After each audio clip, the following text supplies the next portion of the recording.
gentle listener, and welcome to Nocturnal Transmissions, the fortnightly podcast that brings you, well, you know what it brings you.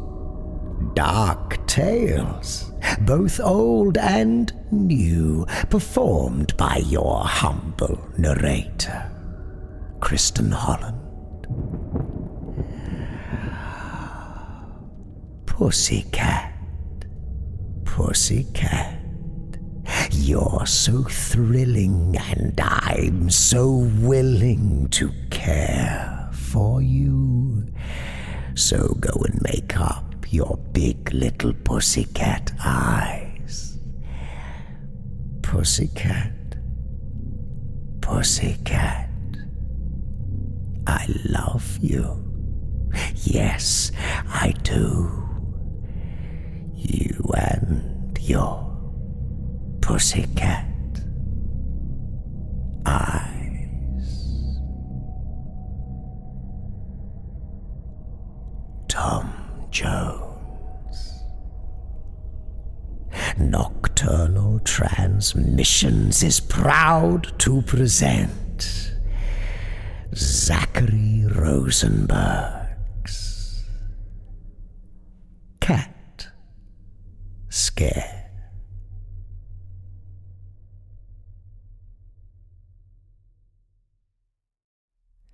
Ian Tyrella reminded himself that cats could not testify in court, which was a definite positive when they would be the only witnesses to a felony. The young man had been staking out the Matheson house for days now, driving and walking past more times than he could count. The secret to a successful burglary was learning the occupants' routines as well as the layout of the house, and the Matheson family were nothing if not creatures of habit. Everyone in Thatch Hill knew the Mathesons, with their grand old house perched at the end of the block like a pale, vast gargoyle. Orange lights still gleamed in the front windows, ominous eyes that warned anyone with bright ideas to stay away.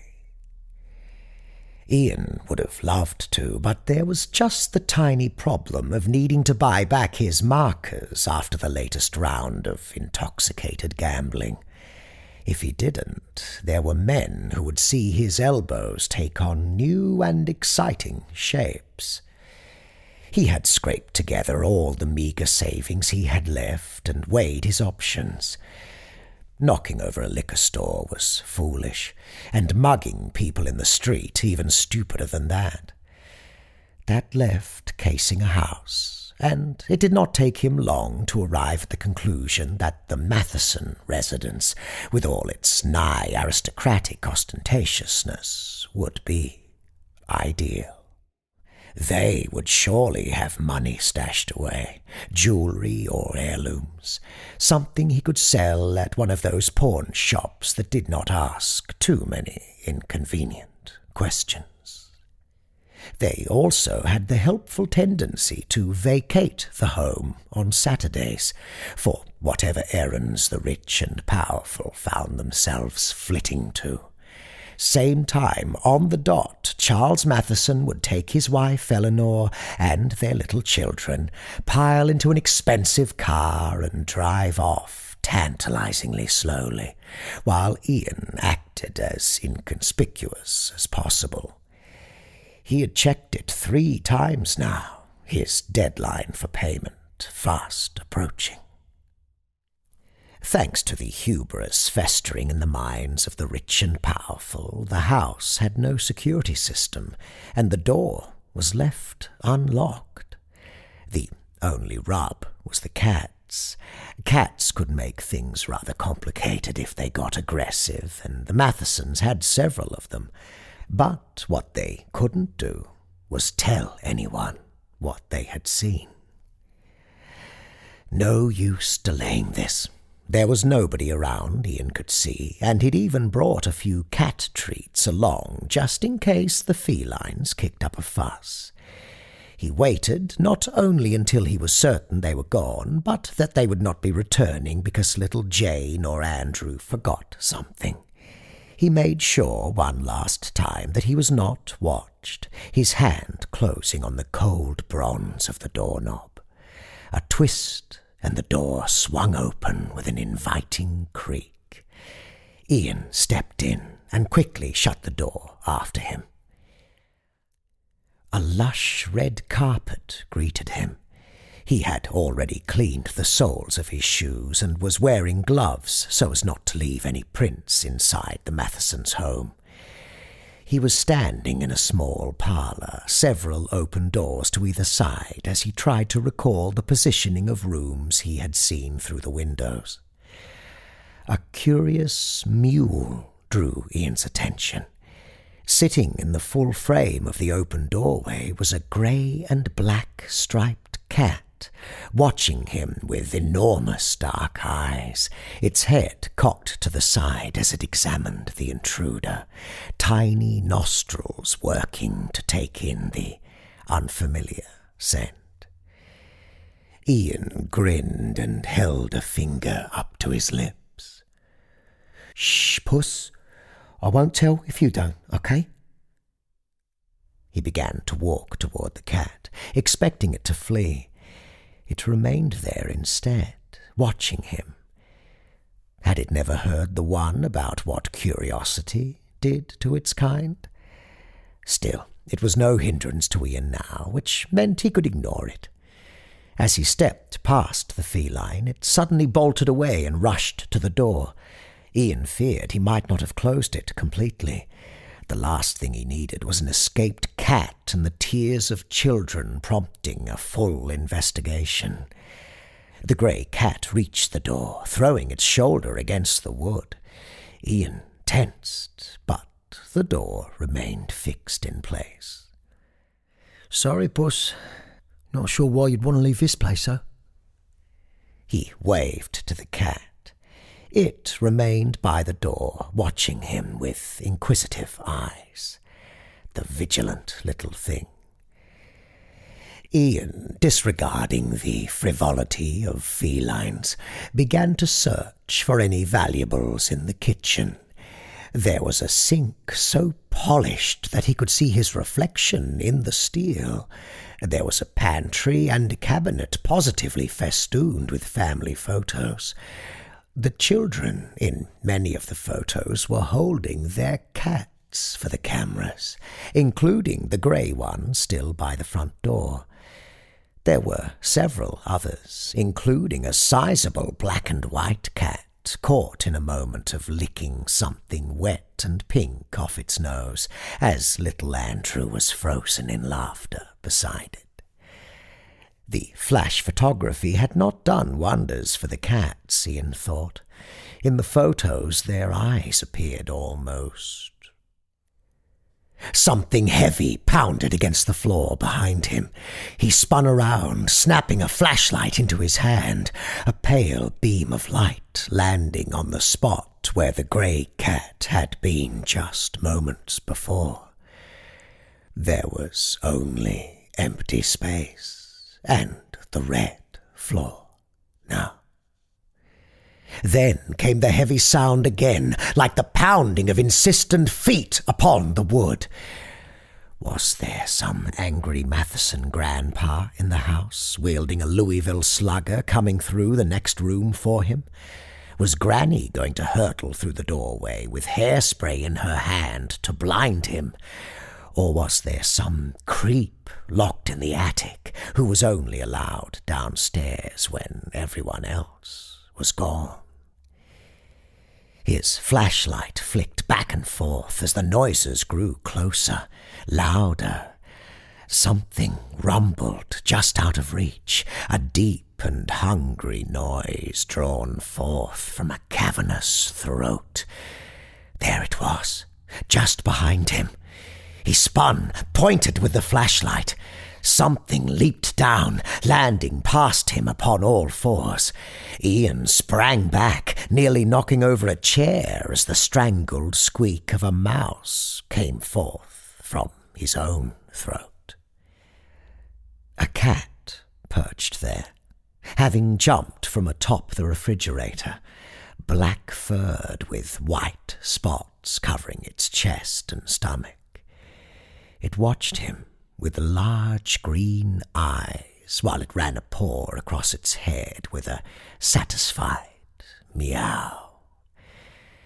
Ian growled in pure frustration. His imagination was running away with itself here.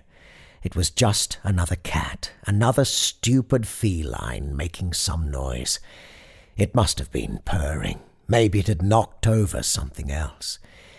He turned back to the refrigerator, forgetting the black cat even as it continued to watch him. The refrigerator was littered with notes, report cards, and letters of commendation from teachers. Amongst all these were smaller notes with words scrawled in neat yet desperate script. Do not forget to feed Mo, Cinder, Yoshi, Sweetums, and Hester at 12 and 6! Exclamation mark. The times had been underlined 3 times apiece in bright red for emphasis. Ian snorted and turned back to the black and white cat. Which one are you? He asked. Maurice? Sweetums? Hester? At the last one, the cat let out a soft purr, green eyes burning unblinkingly into Ian's own, like the cat was analysing just where the human fit into its view of the world. Ian had more important things to do than talk to an animal. When he turned, the black and white cat was suddenly upon the kitchen counter with a stealthy little spring. It stalked forth with silent tread, effortlessly evading the obstruction of sink and bread box to sit and stare at him again. Around its neck was a small collar boasting a large silver heart that listed a phone number and read, I'm Hester. I'm an indoor cat. Please call Mummy and Daddy. I'm lost. Do it. Quick. The last sentence had been underlined 3 times, not so haphazard and hurried as the notes. Someone had taken the time to carve it into the metal. Ian guessed rich people really did love their cats. He opened a drawer, grinning at the sight of fancy silverware. Taking several forks and spoons for his pockets, Ian closed the door and left the kitchen, leaving Hester behind. The grey cat streaked past him, darting out to brush its shoulder against his leg. Ian darted away, bumping against the wall loudly, and barely restrained himself from throttling the mangy little thing. The cat was wearing a tag that read, I'm Mo, with the same message as Hester's collar. Having brushed against him, Mo leaned over to run a pink tongue along the fur that had brushed Ian's leg. The cat meowed softly, Hester heading over and running her tongue in the same spot in turn. The cats mewed at one another, as if conversing. Ian left them to their conversation, attempting to banish the felines from his mind. He could see a bathroom to the left. Doubting he would find much there, he walked down the old corridors of the house, the lush red carpeting covering every inch of the floor. The walls were painted a similar colour. Apparently the Mathesons liked things rather uniform. The first bedroom he found included a bed with pink sheets and stuffed animals all over. Evidently this was Jane's. The kid seemed to like painting, from the stars and strange shapes that covered the walls. Little pictures covered her nightstand, photographs of her with her siblings and the cats, who stared proudly into the camera. Mo was the most prominent in these photos, perhaps Jane's favourite. The photo looked to have been taken indoors, but there was again something wrong about the photo. The light had cast their shadows on the wall, but Mo's appeared misshapen, malformed somehow. And his eyes. There was a scratching noise, something working beneath the bed, clawing there. It reminded Ian of knives scraping against a wall, the way some people dragged the tips of their blades as acts of intimidation. It did not sound like a single blade, though. It sounded like several, all at once, dragging, sliding, something slithering underneath it, thin and slippery, boneless coils writhing, like how he had once heard a snake writhe and pull upon the ground.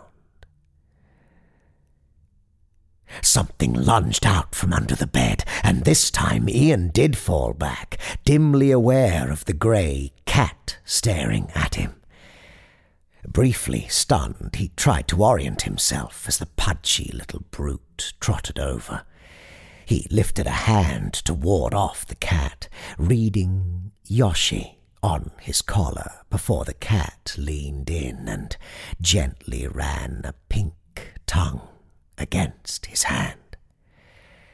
The caress was rough, scratchy, and damn well hurt. Ian flinched, galvanized by pain, as he scrambled to his feet. The plump cat gave a disappointed meow, lazily snapping at where his hand had been. There was red on that pink tongue now. The cat sucked in the appendage back to its mouth, cheeks working. There was a cut on the back of Ian's hand, a red smear visible through the black glove. He must have cut it when he fell. Weren't cats supposed to be empathetic?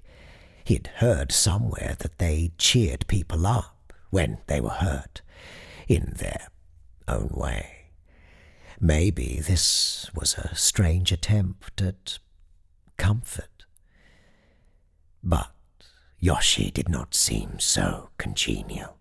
The corpulent little feline's cheeks worked, the tongue running behind that mouth.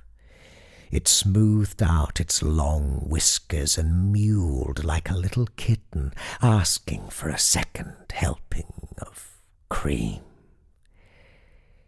Ian turned and walked quickly from the room, shutting the door as he did so. He looked at the back of the glove, seeing the cloth shredded in such an irregular way. That cat's tongue had been so rough, almost like it was covered in tiny little thorns. Twin lanterns blazed sickly in the dark when Ian raised his head, fading the moment he peered upward. He looked closer for the origin of the lights, but only Mo emerged, little meows leaving his mouth and dark eyes. Curious. "I'm getting sick of this, Puss," Ian snapped. His heart was pounding into his head, his teeth clenching. He was on somewhat of a limited time frame here to get what he needed, with only the kids' rooms where he was at the moment. He knew the damn layout of this house, he reminded himself. Charles and Eleanor slept upstairs. That was where he'd find what he needed. He took a step forth when something struck his head. He shouted, nearly falling forward as fat little Yoshi kicked off his head, claws digging into his scalp. He flailed, swinging his arms, but only hitting the white tip of a grey tail. He was absolutely bleeding. Those little pointy claws had dug deep into his head. Yoshi landed more gracefully than his bulk might have foretold, and trotted to Mo. His claws were wet with dark blood, leaving little droplets behind that were almost the exact shade as the walls and carpet. Ian bolted down the hall, trying to smooth his hair to absorb what blood it could. He went for the wide stairs, the cats not following him. When he dared look back, Yoshi was lapping gently at his claws, Mo's face extended towards the floor. The shade of blood was barely perceptible against those surroundings, but Mo's flicking tongue gave no mistake as to what the cat was tasting. Just get to the bedroom, find the bedroom, that was all, Ian told himself. He turned back and then screamed. Hester was perched right before him at the top of the stairs, like she had been waiting for him. She lunged out, swiping at the air before pulling back without touching him. He flung his arms out, barely catching his balance to right himself and keep from falling below, where he knew Mo and Yoshi would be waiting. The door to Jane's room had been shut behind him. He had made certain of it. How had such a fat thing moved with such grace, even if it had nudged the door open? Why was Hester staring at him so insistently, a purr emanating from deep within her chest? He got the distinct impression she was laughing at him, and he swung his flashlight for her head. Hester leaped off the railing, dodging the blow with contemptuous ease. She landed upon the stairs and paced downwards with silent treads, examining each individual stair. Her tongue flicked out across several little red droplets Ian had left behind. This was enough for Ian. He reached his free hand into his pocket and removed a switchblade, flicking it open and moving to the nearest hallway to put distance between himself and the cats.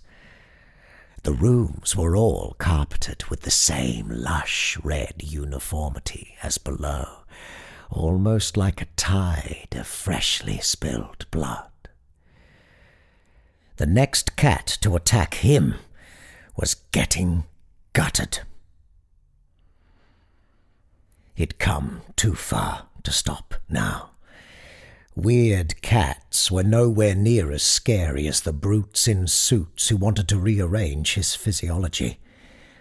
He was making his way down the hall for what he hoped was the master bedroom when a hot gust brushed the back of his neck. There was a presence near to him, lurking close to his back. He took a step and felt it move with him. He took another. It took another in turn. He spun, switchblade and flashlight raised with a scream of terror that had gone so far that it could only give way to bravery or insanity. The hallway was empty before him. Behind him, there was a soft creak. He turned back to see a door open, leading to what could only be the master bedroom. The walls were covered in black painted symbols, stars and shapes encased in circles, identical to what Ian had seen in Jane's room. Upon the bed's silken sheets lay another cat, its fur the burnt orange of an old jack-o'-lantern.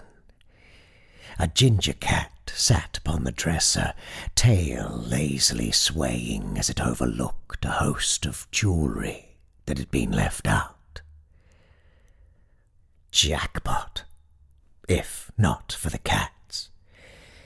He sighed in relief and walked into the bedroom, ignoring the way their eyes moved in sync to follow him.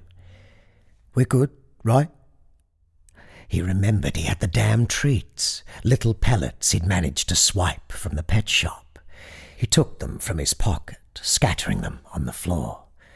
The two cats, evidently Cinder and Sweetums from their collars, forgot him and hopped down to begin to inspect the offerings.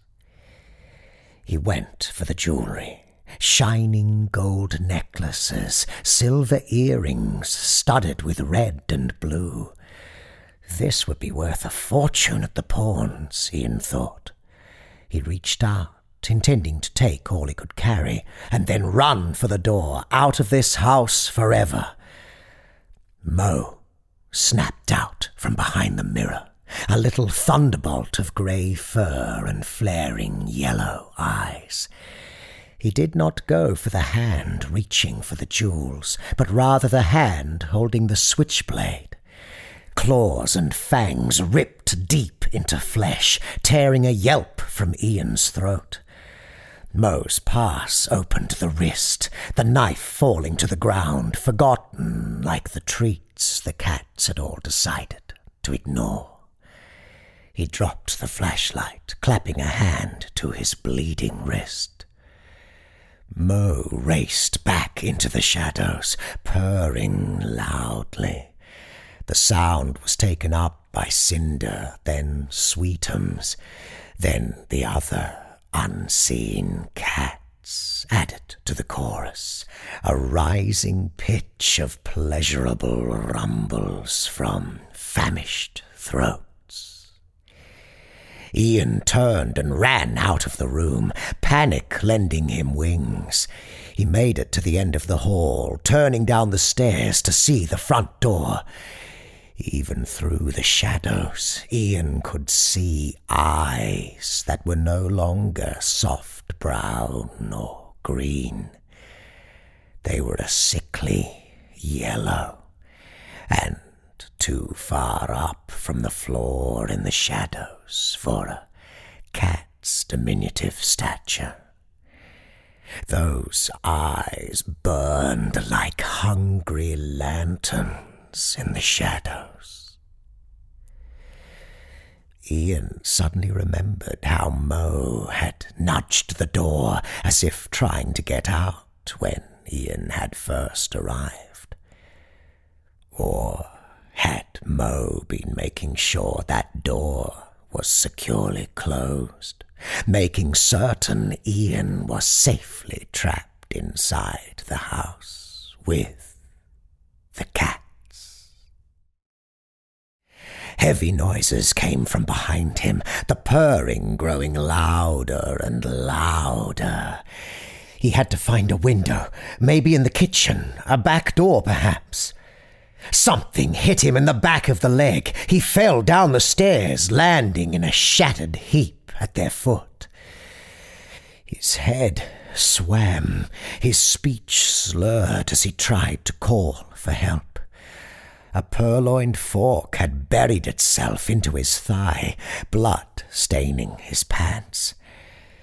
He heard purrs all around him, saw yellow eyes through a reddened haze. Sharp claws clicked against the wooden floor, coming closer and closer. What were cats but sadistic living switchblades with fur and tails? They loved to play with their food. He had read that somewhere as well. Now the purrs did not sound like purrs. Now they became hungry snarls that bespoke of a primal need to consume.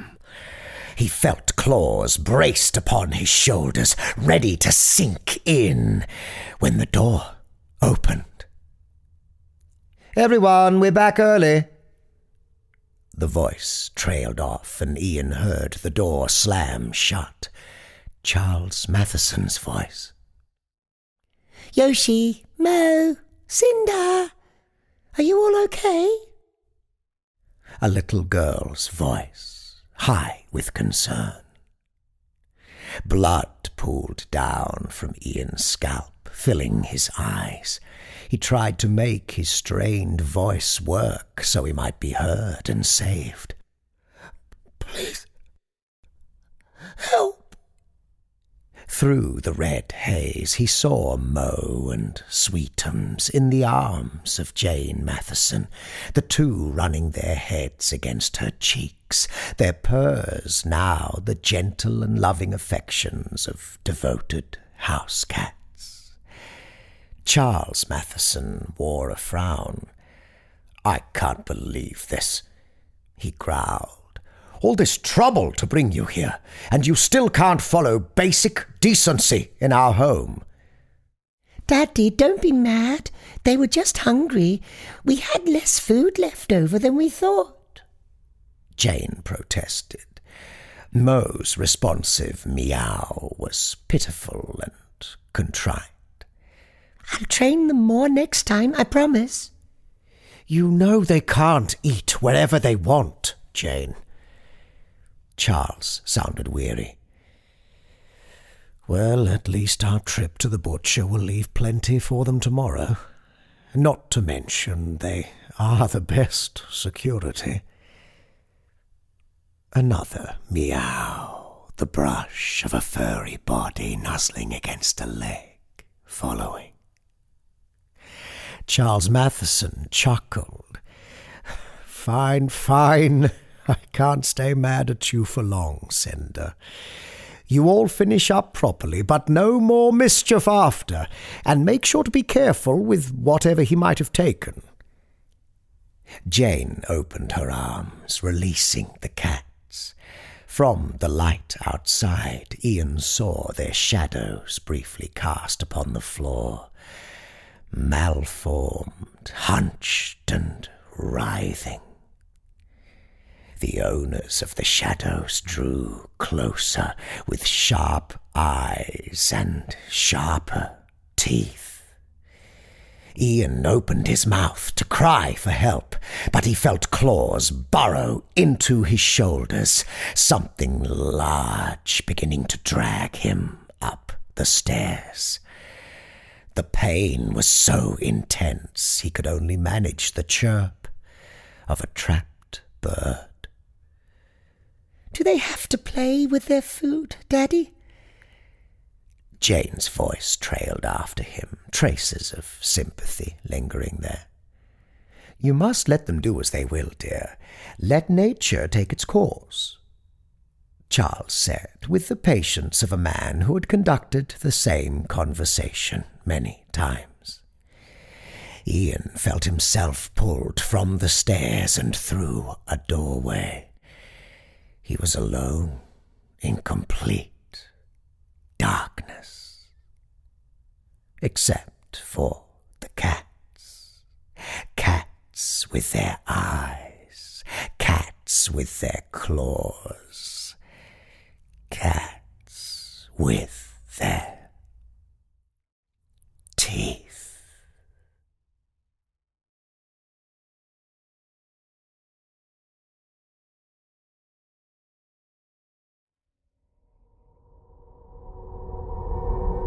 Cat Scare by Zachary Rosenberg.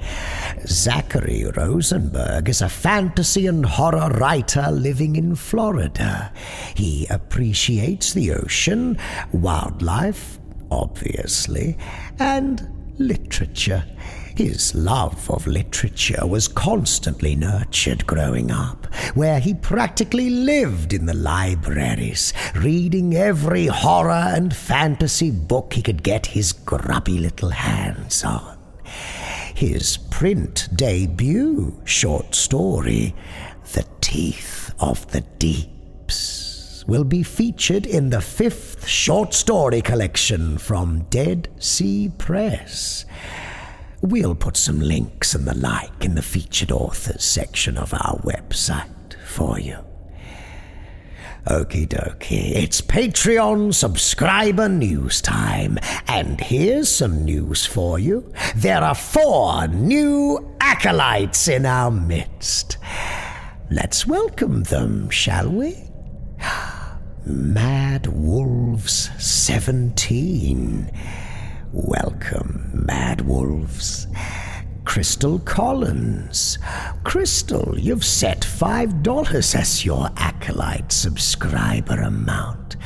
You're just making up the rules as you go. Quite the maverick, aren't you?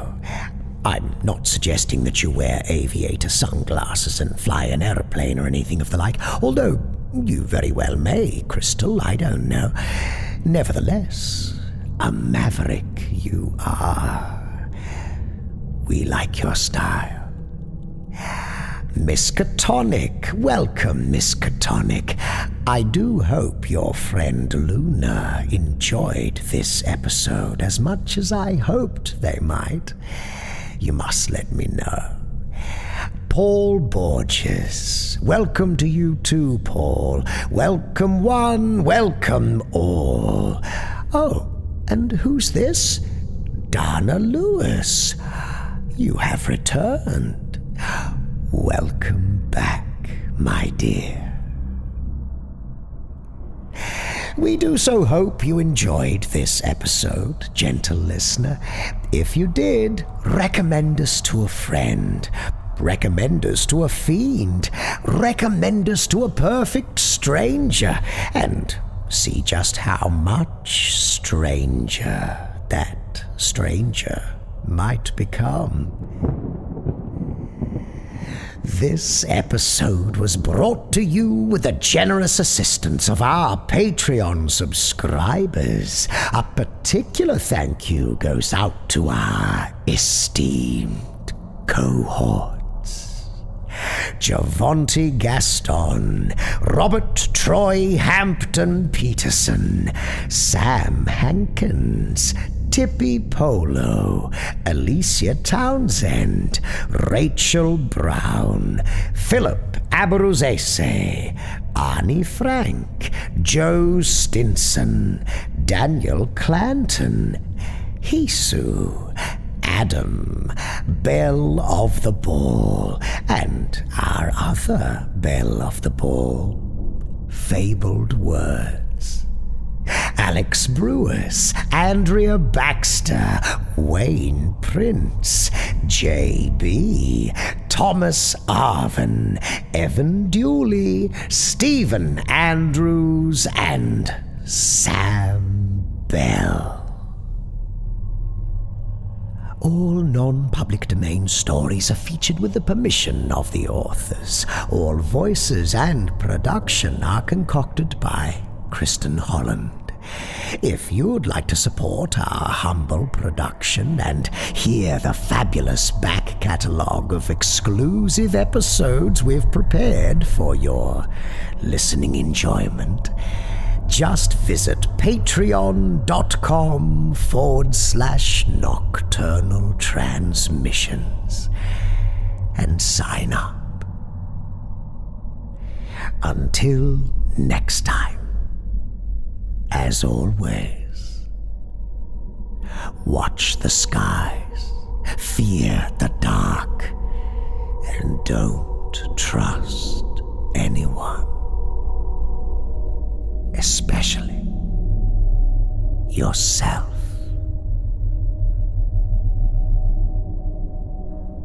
Good night.